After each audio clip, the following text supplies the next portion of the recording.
All right, joining me now to have a look at the top stories of the day, Sky News host James Morrow and National Senator for Queensland Matt Canavan. Welcome to you both. Look, today was the final day for Parliament for the year. We saw that independent senators David Pocock and Jackie Lambie helped pass key components of the IR legislation for the government. The government also handed down a major review of the National Disability Insurance Scheme this morning.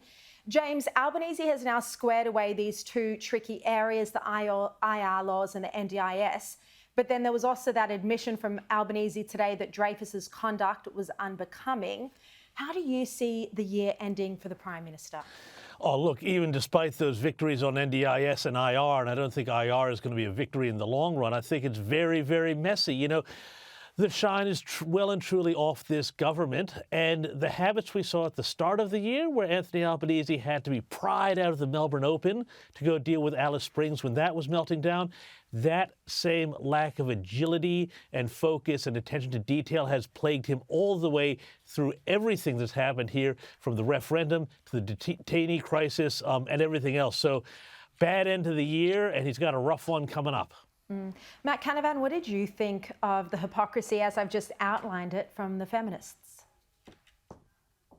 Well, look, I think this is, as someone in your package mentioned, Sharri, it's the moral bankruptcy of identity politics, and in some respect it's the bonfire of the identities here, that the feminism and other isms are meant to defend the rights of certain groups, but really what they are is the continuation of politics through other means. And it's pretty clear here that for some, and only some feminists, they'll only defend women of a certain type.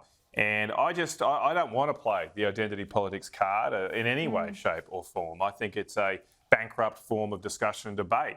I think every human being has inherent value. And when we see the kind of horrific scenes we did committed by Hamas, we should condemn them, because we should not accept what happened, what some of these people have done, these animals have done to other human beings.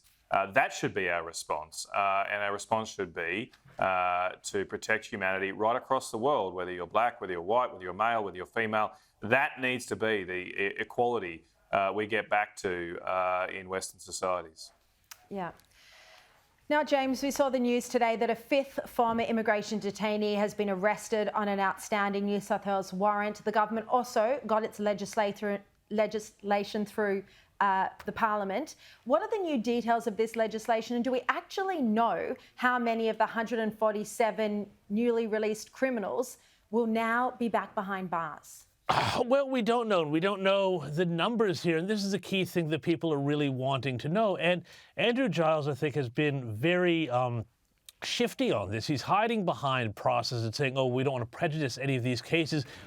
What is basically being done now is what should have been done at the start, and they should have had the legislation ready to go on this before the High Court handed down their decision. This is the real problem here, you know, that they keep saying, oh, well, this thing happens, you know, with people being released under both governments. Well, fine, but you've got to be ready for it. And this is where they failed an anxious Australian community. Matt, this immigration scandal, do you think this has been the government's biggest own goal to date?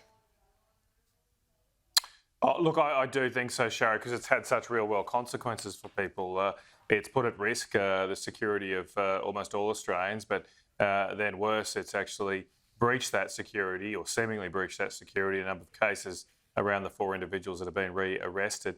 I mean, in some respects, there's always going to be a debate about how much inflation is a result of government, or economic growth is a result of government. There are obviously things that are determined by many different forces. But this particular example is one where the government had everything in its own control and at its own desk, and the buck stops with them. They were clearly not prepared for the High Court loss. They've had multiple shifting stories and responses to that loss in the space of weeks, and they've completely lost control of a basic part of government administration here. So it is totally incompetent. The Prime Minister seems completely absent, not just physically when he's overseas, but mentally he doesn't seem to be in charge at the moment, doesn't seem to have authority over his own ministers or governments, and that's got to concern all Australians. Yeah, maybe the wind's out of his sails after that Voice defeat. I think so.